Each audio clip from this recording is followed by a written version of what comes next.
ఏపీలో ముంబై నటి అరెస్టు వ్యవహారం ప్రభుత్వం దృష్టికి చేరనుంది. ఇప్పటికే బాధితురాలైన నటి కాదంబరి జెట్వాని తొలిసారి మీడియా ముందుకు వచ్చారు. విజయవాడ పోలీసులు మాఫియాలా కిడ్నాప్ చేశారని ఆవేదన వ్యక్తం చేశారు. ఇంట్లోకి చొరబడి భయభ్రాంతులకు గురి చేశారని, నా కుటుంబాన్ని చంపేస్తామని బెదిరిస్తున్నారని జెట్వాని ఆరోపించారు. వైసీపీ నేత కుక్కల విద్యాసాగర్ న్యూడ్ సెల్ఫీలతో వేధించారన్న జెట్వాని తనకు రక్షణ కల్పించారని ఏపీ సీఎం చంద్రబాబుకు రిక్వెస్ట్ చేస్తున్నారు.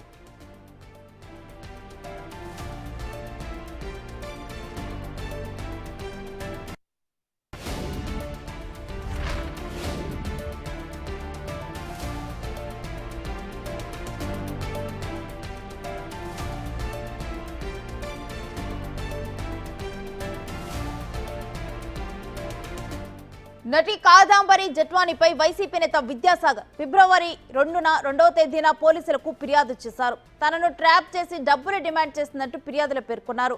ఆ ఫిర్యాదుతో నటి కాదంబరి జెట్వాని కుటుంబాన్ని విజయవాడ పోలీసులు అరెస్టు చేశారు.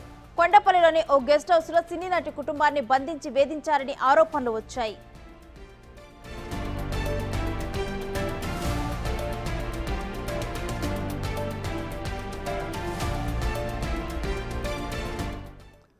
ఇక ఇదే అంశానికి సంబంధించి డీటెయిల్స్ మా ఇన్పుట్ ఎడిటర్ పవన్ అందిస్తారు. పవన్, దీనికి సంబంధించిన డీటెయిల్స్ ఏంటి? ముంబై నటి కాదంబరి జెట్వాని పైన ఇబ్రహీంపట్నం పోలీసులు నమోదు చేసిన కేసు ప్రస్తుతం ఆంధ్రప్రదేశ్ లో హాట్ టాపిక్గా మారింది. తనపైన అక్రమ కేసు బనాయించి పోలీసులు తీవ్ర వేధింపులకు గురి చేశారు.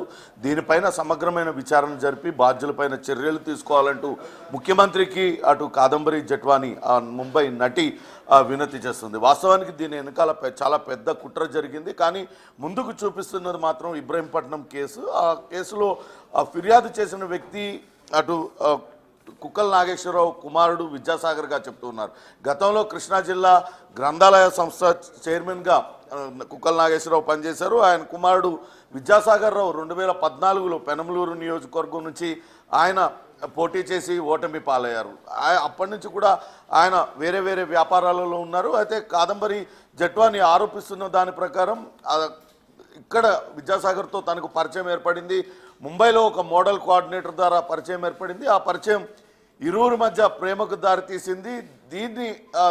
దాంతో తనను పెళ్లి చేసుకోవాలని కోరాను, కానీ పెళ్లికి నిరాకరించాడు విద్యాసాగర్ అంటూ ఆమె వాపోతుంది. 2024 ఫిబ్రవరి 2వ తారీఖున దీనిపైన అటు విద్యాసాగర్ పోలీసులకు ఫిర్యాదు చేశారు. దాదాపుగా 9 సెక్షన్లను అటు కాదంబరి జెట్వాని పైన పోలీసులు పెట్టారు. అందులో చాలా వరకు సెక్షన్లు ఆమె ఎక్స్టార్షన్కు పాల్పడింది, ఎక్స్టార్షన్ చేయడానికి వ్యక్తులను ఇబ్బందులకు గురి చేసింది అనే సెక్షన్లు పెట్టారు. మరికొన్ని ఫోర్జరీ డాక్యుమెంట్స్కి సంబంధించి ఫోర్జరీ చేసినందుకు గాను ఆ సెక్షన్లన్నీ కూడా పెట్టడం జరిగింది. ఫోర్జరీ చేసి 5 లక్షల రూపాయలు డిమాండ్ చేసింది. అందుకే ఆమెను అరెస్ట్ చేశామంటూ చెప్పారు. కానీ కాదంబరి జెట్వాని ఆరోపిస్తుంది దీని వెనకాలంతా కూడా చాలా పెద్ద కుట్ర ఉందంటూ ఆరోపిస్తుంది. గత ప్రభుత్వ హయాంలో అక్కడ మైనింగ్లో చెలరేగిపోయిన ఒక సంస్థకు సంబంధించిన వ్యక్తి పైన తాను ముంబైలో కేసు పెట్టాను. ముంబైలో 2023లో ఆ కేసు పెట్టినప్పటికీ ఆ కేసును అక్కడ పోలీసులు తీసుకోలేదు. దాంతో కోర్టును ఆశ్రయించి ఆ ఎఫ్ఐఆర్ని రిజిస్టర్ చేయించాను ముంబైలో. ఆ తర్వాతే అకస్మాత్తుగా ఏపీ పోలీసులు తను బంధించారు. దాదాపుగా 40 రోజుల పాటు చిత్రహింసలకు గురి చేశారు. తన కుటుంబ సభ్యులందరూ కూడా భయభ్రాంతులకు గురి చేశారు. కోట్ల రూపాయల విలువైన ఆస్తుల్ని జప్తు చేసుకొని ఒక మాఫియాలాగా వాళ్ళందరూ కూడా వ్యవహరించారు. అక్కడ ముంబై కేసు సెటిల్ చేసుకుంటేనే ఇక్కడ కేసులో సెటిల్మెంట్ అవుతుందంటూ భయభ్రాంతులకు గురి చేశారు. దాంతో తాను ముంబై కేసును అటు సెటిల్మెంట్ చేసుకున్నానంటూ ఆమె వివరించారు. మొత్తం మీద పోలీసులు అయితే పరిధి దాటి వ్యవహరించారు. ఏ రకంగా తనను అవమానాల పాలు చేసింది, ఏ రకంగా చిత్రహింసలకు గురి చేసింది, వృద్ధులైన తల్లిదండ్రులనిద్దరినీ కూడా వాళ్ళు ఆ తీవ్ర చిత్రహింసలకు గురి చేసి భయభ్రాంతులకు గురి చేశారు.